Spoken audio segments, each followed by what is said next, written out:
demi mengelakkan kemarahan puak-puak yang jahat ini. Dan antara yang paling masyhur adalah The Great Wall of China. China, dia memang terkenal dengan Great Wall, selain pada terkenal dengan banyak perkara. Berarti itu Great Wall China itu adalah binaan dari Nabi Zulkarnain, guys.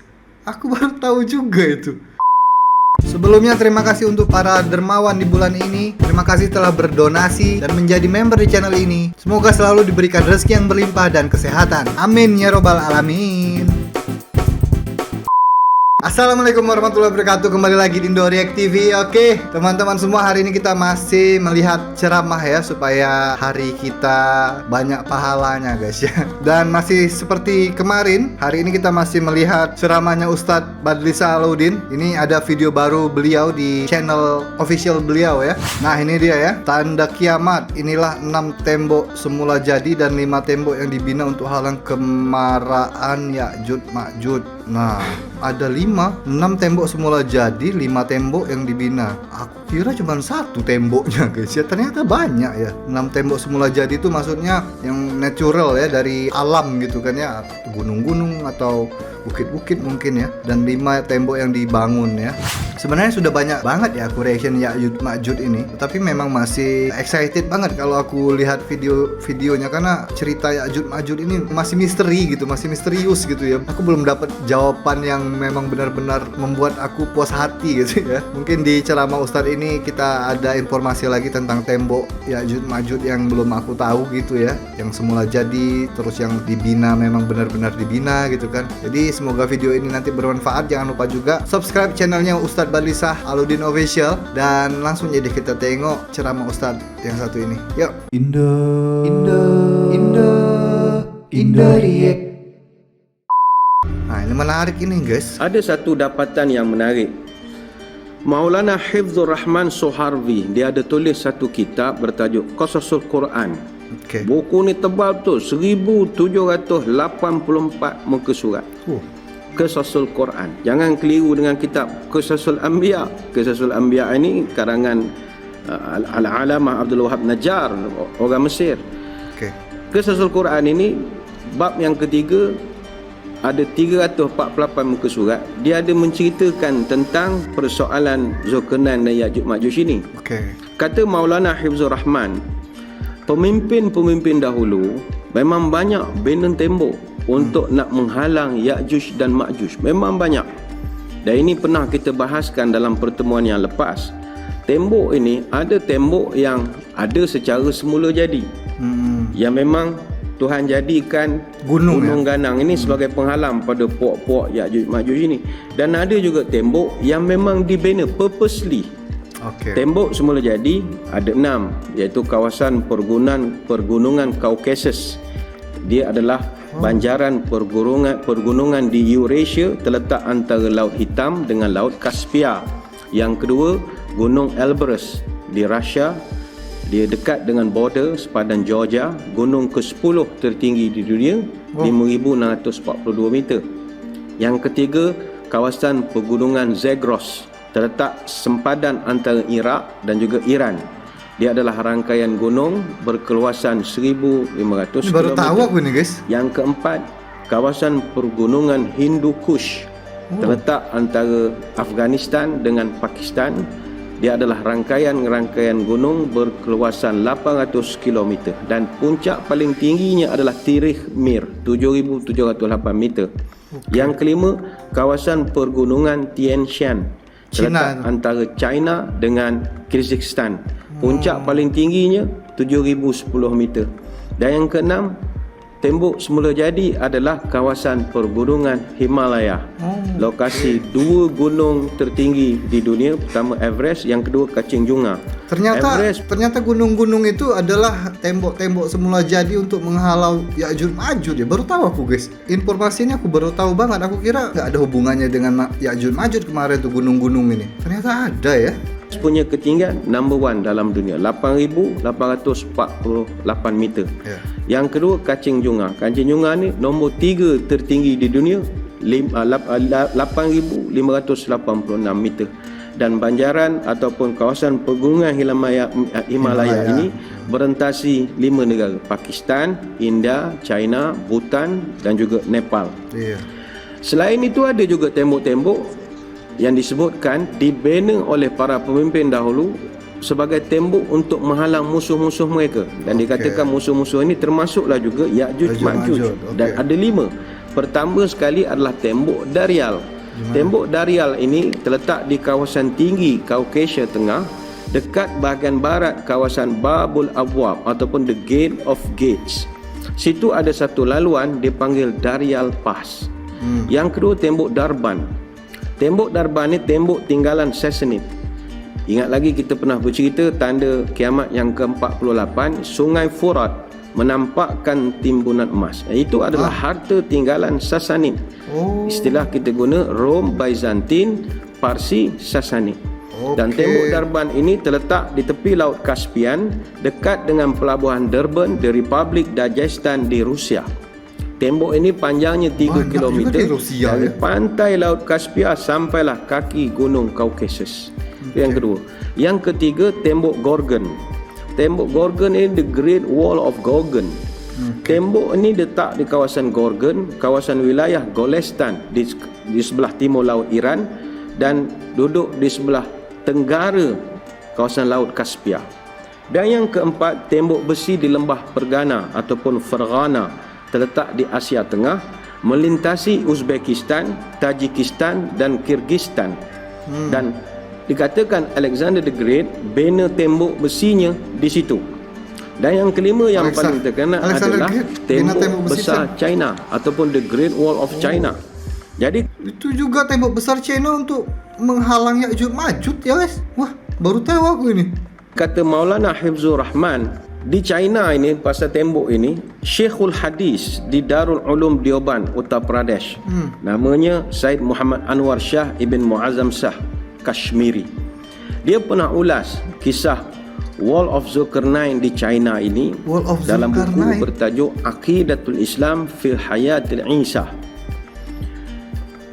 Said Muhammad Anwar Shah ini bukan calang-calang lah, kata budak sekarang, bukan kaleng-kaleng bukan calang-calang ulama. Dia ni disegani oleh ramai ilmuwan kerana fotografi memorinya.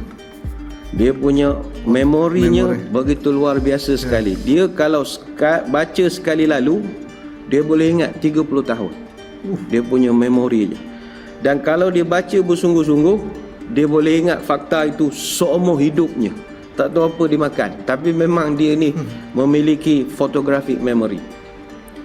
Kata Syed Muhammad Anwar Shah Ibn Muazzam Shah Kashmiri, dinding Zulkarnain telah dibina bukan hanya di satu tempat, bahkan di beberapa lokasi yang lain.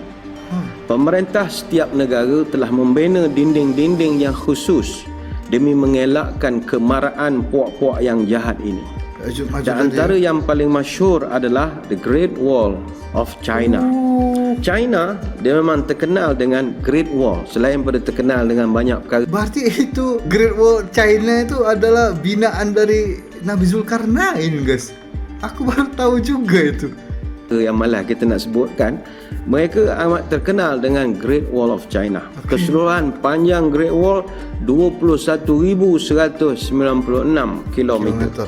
Tahun 1346 penggembara Ibnu Battutah mencatatkan bahawa komuniti Islam di Guangzhou sangat percaya bahawa tembok ini ada kaitan dengan Ya'juj dan Ma'juj.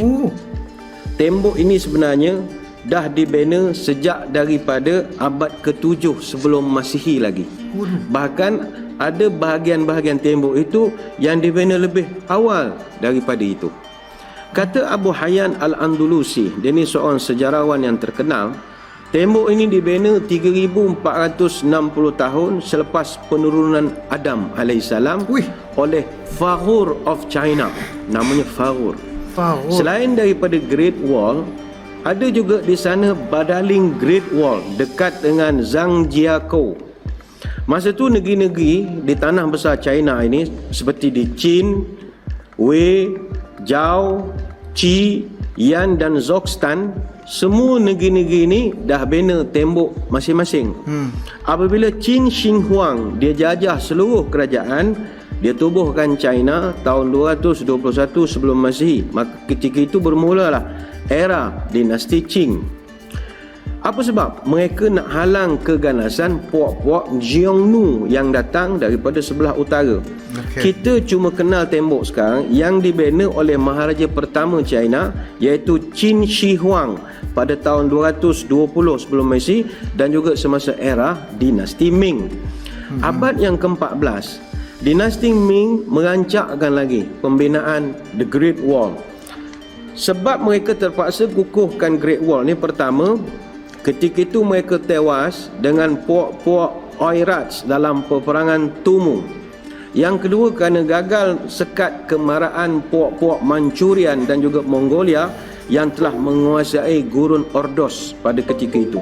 Jadi dinasti Ming telah bina 25,000 watchtowers, menara peninjau. Mereka juga bina Liaodong Wall di kawasan Liaodong untuk kawal kemasukan puak-puak Mongol Oryangan di sebelah barat laut dan puak Jiangsu Jurchen daripada kawasan utara. Sekitar tahun 1600, Great Wall telah berjaya kekang serangan daripada puak-puak Manchu.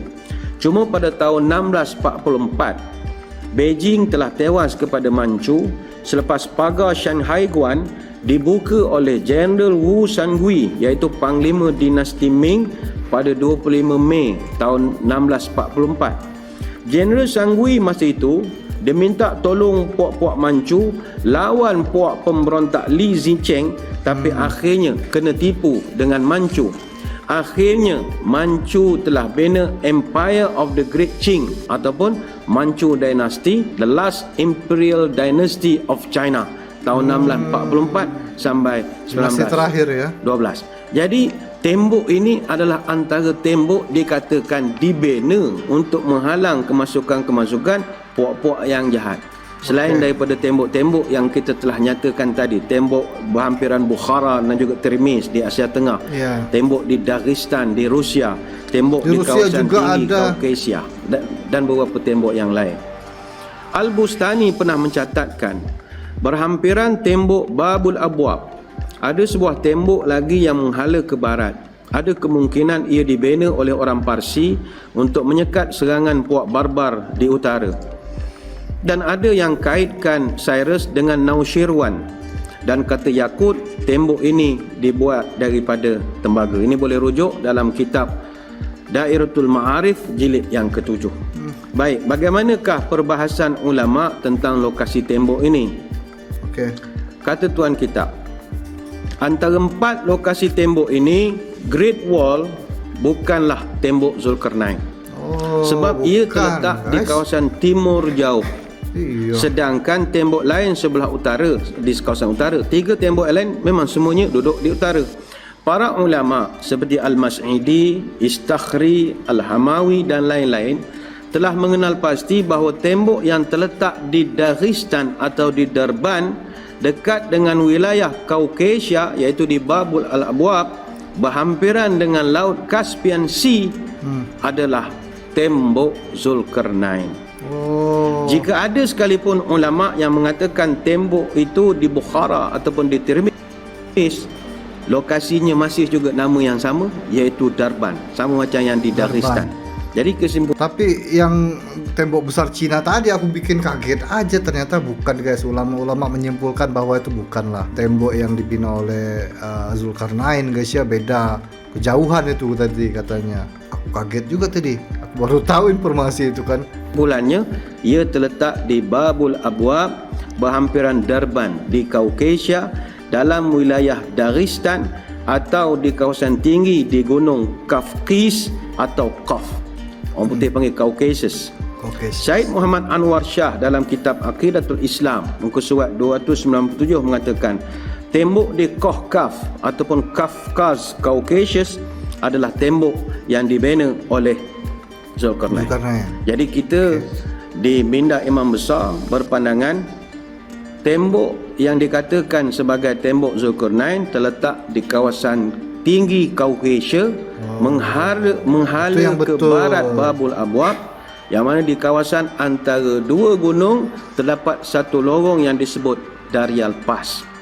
Dinding ini juga dikenali sebagai Gunung Kok-Kok, dan daripada perkataan Kok-Kok itulah, kalau tuan-tuan masih ingat, kita pernah bahaskan tentang teori Ya'juj Ma'juj. Dalam Hindu scriptures terkenal watak Ya'juj Ma'juj ataupun Gog and Magog, mereka gelarkan Koka and Vikoka, yang bunyinya seakan-akan Kokka, Gunung Kokka dengan Koka itu. Syekh Imran Hussein juga dalam bukunya Islamic View of Gog and Magog juga telah memberikan ample historical, geographical, geological and Quranic evidence bahawa tembok yang terletak di kawasan tinggi Caucasia adalah dinding atau the wall of Gog and Magog. Sebab itu ada pendapat lain mengatakan bahawa tembok ini telah ramai orang berjaya temui, dan mereka melihat banyak perkara-perkara yang pernah disebutkan dalam Quran ada pada fizikal tempat yang mereka lawati itu. Walaupun adalah sedikit sebanyak perbahasan, ada yang kata yang benda ni bukan Zulkarnain, tapi ada yang mengatakan Cyrus ataupun Raja Khusro. Raja Khusro ni Empire Sassanid, Nashirwan Al-Adil. Ini pendapat-pendapat sajalah. Yang penting Yaqut Al-Hamawi mengatakan ianya dibangunkan menggunakan tembaga molten. Tembaga molten ini dalam surah Al-Kahfi, hatta idza ja'alahu naron qala atuni ufriq alaihi qitra. Ketika besi telah menjadi merah seperti api, dia pun berkata, berikan aku tembaga yang mendidih agar kutuangkan ke atasnya untuk nak seal gunung tersebut. Ini surah Al-Kahfi ayat 96. Dan tembaga molten ini Old English verb meltian maknanya something become liquid, tembaga cair. Maka kita berpandangan, kau ada selain daripada ni, tuan-tuan di luar nak pegang dinding tu letak di mana-mana, di Kuantan ke di Amerika terpulang. Tapi bagi kita di sini, kita mengatakan ianya terletak di kawasan Caucasus. Selesai. Dalil dinding penghalang tersebut belum dihancurkan. Ini muka surat 297, perenggan yang kedua. Ada pendapat yang mengatakan dinding tersebut telah pun terbuka. Antaranya Said Qutb dalam tafsirnya yang berlubang bilangkan. Dia mengatakan mereka adalah bangsa Tartar yang muncul pada abad ke-17 Hijriah. Dan mereka telah menghancurkan kerajaan-kerajaan Islam dan hidup di muka bumi untuk melakukan kerosakan. Baik, muka surat 297, kita lihat perbahasan tuan kitab. Benarkah pandangan Said Qutb ini? Baik, pertama mari kita tengok hadis daripada Abu Hurairah radhiyallahu anhu. Ini ada hadisnya di sini, muka surat 297. Mereka membuat lubang pada dinding itu kan? Setiap hari, kata Nabi. Sudah ada lubangnya, sudah kelihatan. Hingga ketika mereka hampir saja siap lubangnya, maka pemimpin di kalangan Ya'juj Ma'juj, dia akan kata kepada anak buahnya, okey, take 5, berhenti, esok datang, tebuk lagi, kata tuan dia, kata bos dia. Nabi pun sambung cerita. Bila dia tebuk lubang, dia rehat, dia balik, Allah kukuhkan semula dinding tu. Mana sampai sudah tak siap kan? Tebuk, kukuh balik. Tebuk, kukuh balik. Sehinggalah ketika mereka telah sampai waktunya dan Allah Ta'ala berkehendak untuk mengutus mereka ni keluar pergi jumpa manusia, maka orang yang memimpin mereka akan berkata, ini yang sedap, InsyaAllah wastasna.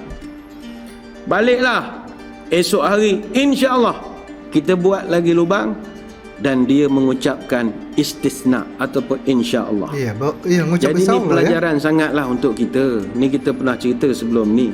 Ya'juj Ma'juj pun reti sebut insya-Allah. Ini kita lepas takkan tak reti nak gunakan insya-Allah bila bercakap dengan orang. Ya'juj Ma'juj pun insya-Allah. Bayangkanlah dia punya bos dia. Ya'juj Ma'juj aja insya-Allah ya. Yang Nabi sebut insya-Allah wastasna. Mereka mengucapkan istisna insya-Allah. Nabi cerita lagi. Lalu mereka akan kembali sementara penutup dinding tersebut tetap dalam keadaan ketika mereka ditinggalkan. Akhirnya mereka dapat membuat lubang dan keluarlah mereka ke tengah manusia. Kemudian mereka minum air dan manusia nampak, manusia lari daripada mereka. Hadis riwayat At-Tirmizi, Ibnu Majah dan juga Al-Hakim. Tengok, sebut insya-Allah terus lubang kekal. Tak sebut insya-Allah tak tebuk-tebuk lubang. Jadi jangan lupa insya-Allah. Insya-Allah. Nak lawan COVID-19 pun insya-Allah kena ada. Betul. Jangan lupa Tuhan. Hadis ini direkodkan dalam Sunan At-Tirmizi bab tafsir suratul Kahfi jilid ke-8. Begitu juga direkodkan dalam Sunan Ibnu Majah kitab Al-Fitan dan ditahqiq oleh Syekh Muhammad Fuad Abdul Baqi. Dan ada juga direkodkan dalam Al-Hakim dalam Mustadrak jilid yang keempat. Baik, sementara itu ada hadis riwayat Bukhari Muslim yang menyatakan dinding itu dia terbuka tapi sedikit saja. Ini muka surat 297. Perenggan yang kedua terakhir. Ustaz Wadi Anwar pernah ceramahnya seperti ini juga kan, sudah berlubang sebesar telur kalau nggak salah ya, sebesar telur atau sebesar ini gitu sudah ada lubangnya, jadi bisa lihat Ya'juj dan Ma'juj itu bisa lihat dari dalam seperti apa keadaan bumi, keadaan dunia zaman sekarang gitu ya. Matan tak ada, saya bacakan matan untuk ambil berkat, iaitu riwayat tentang Ummu Habibah binti Abi Sufyan daripada Zainab binti Jahash radhiyallahu anhuma. Pada satu hari baginda Nabi datang kepada mereka dalam keadaan terkejut. Nabi datang dalam keadaan terkejut. Dalam buku terjemahan kita dia sebut datang dalam keadaan sedih. Sedih, terkejut. Mana tidak normal macam biasalah. Nabi datang dan Nabi pun bersabda, La ilaha illallah wailul lil arab min syarri qad iqtaraba futihal yawma min radmi ya'juj wa ma'juj mithla hadhi wa halaqa bi asba'ihi al-ibhama wallati taliha. Nabi kata la ilaha illallah, celakalah orang Arab hari ini. Jahanam habislah, kata Nabi, sebab keburukan telah begitu dekat. Hari ini, kata Nabi, dinding penghalang Ya'juj dan Ma'juj telah pun terbuka. Dan Nabi lengkarkan dua jarinya, iaitu jari ibu dengan jari telunjuknya. Dia mengatakan dah terbuka. Faqalat Zainab binti Jahash faqultu ya Rasulullah anuhliku fina salihun? Qala na'am idza kasura al-khabath. Zainab binti Jahash pun bertanya, ya Rasul, bila puak-puak ni keluar, adakah kami semua akan binasa? Ya, kata Nabi. Walaupun di kalangan kami ada orang-orang yang baik-baik, orang yang saleh. Kata Nabi, na'am idza kasura al-khabath. Ya, bila kejahatan sudah terlalu bermaharajalela, maka yang baik-baik pun sama jahanam juga, kata Nabi. Ini terjemahan kita lah. Hadis dalam Sahih Al-Bukhari. Indah React. Oke, jadi tadi ceramah Ustadz Badli Salahuddin yang menjelaskan tentang tembok-tembok yang semula jadi, tembok-tembok yang untuk menghalau Ya'juj Ma'juj, yang ada yang semula jadi, ada yang dibina kan. Tapi tadi tuh aku yang kaget itu yang Great Wall of China itu ya, tembok besar Cina itu, ada yang bilang kalau itu adalah peninggalan Nabi Zulkarnain, ternyata bukan guys. Aku sudah kaget aja, sudah terkejut aja tadi kan ya. Waktu itu kita juga pernah reaction tentang Ya'juj dan Ma'juj, dinding Ya'juj dan Ma'juj itu sudah terbuka sedikit gitu ya, sudah bisa melihat. Mereka tuh dari dalam sudah bisa melihat manusia-manusia guys, sama keadaan zaman sekarang tuh seperti apa gitu kan. Sudah dekat berarti kan, kalau sudah ada lubangnya sudah dekat banget kiamat, tinggal tunggu tanda-tanda besarnya aja lagi. Tanda-tanda kecilnya itu sudah banyak yang kelihatan ya, banyak yang sudah terjadi, dan tunggu yang besar-besarnya aja. Kalau sudah ada yang besar, wah itu sudah mau hampir akhir zaman. Ini juga sudah mau hampir akhir zaman guys. Banyak-banyaklah kita berdoa guys ya, beristighfar dan bersedekah guys, itu penting guys ya. Dan nanti kita tengok lagi ya ceramah-ceramah Ustadz Badli Salahuddin yang bagus-bagus, ceramah Ustadz-Ustadz yang lain juga ya guys ya. Stay tune terus di Indo React, dan terima kasih juga untuk teman-teman yang sudah menjadi member VIP channel ini. Akhir kata, assalamualaikum warahmatullahi wabarakatuh. Bye bye. Sayonara, sayonara, sampai berjumpa lagi.